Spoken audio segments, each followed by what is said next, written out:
So now we're going to look at electric fields. Just like the force due to gravity, the force due to electric charges can act over great distances. Keep in mind that most forces we deal with in everyday life are not like this. We mostly deal with contact forces, objects that touch each other to exert a force on each other. For example, a tennis racket hits a tennis ball. The idea of even considering forces that could happen without anything touching action at a distance was very difficult for early scientists to accept, from Aristotle to Newton.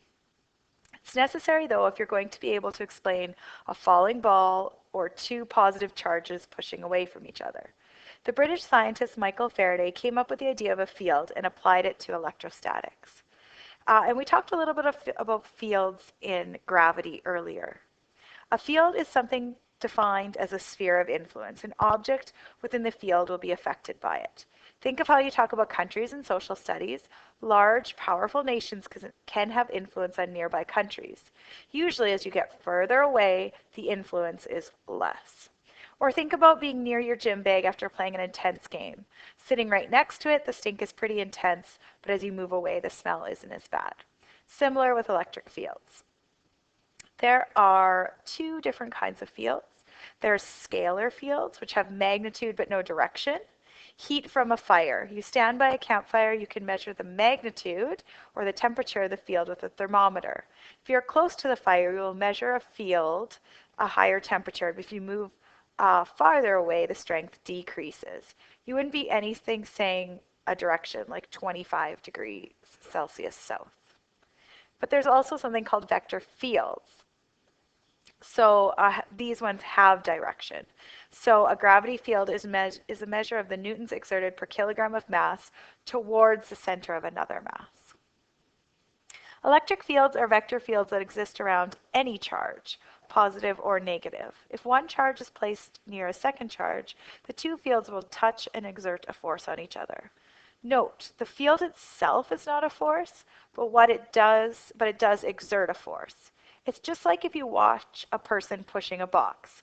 We don't say the person is a force, but that he exerts a force. So fields exert forces. This means that physicists had a mathematical way of showing how force could be transferred over a distance without anything actually touching. This model is not considered to be complete, but it's good enough for the way we need to look at things for the time being. Okay. How we detect and measure an electric field around a charge. The easiest way is to place another known charge nearby and see how it reacts. We do need to be careful since both the charges have their own fields that will interact with each other, and that will affect your results. Physicists have defined something called a test charge as a mathematically perfect charge that could be brought near another charge, the source, to measure the source's charge's electric field. The test charge is infinitely small, and it's a positive charge. It is a mathematical creation. It doesn't really exist. Since it's infinitely small, it has a super small electric field of its own, so we're going to treat it like it has no electric field.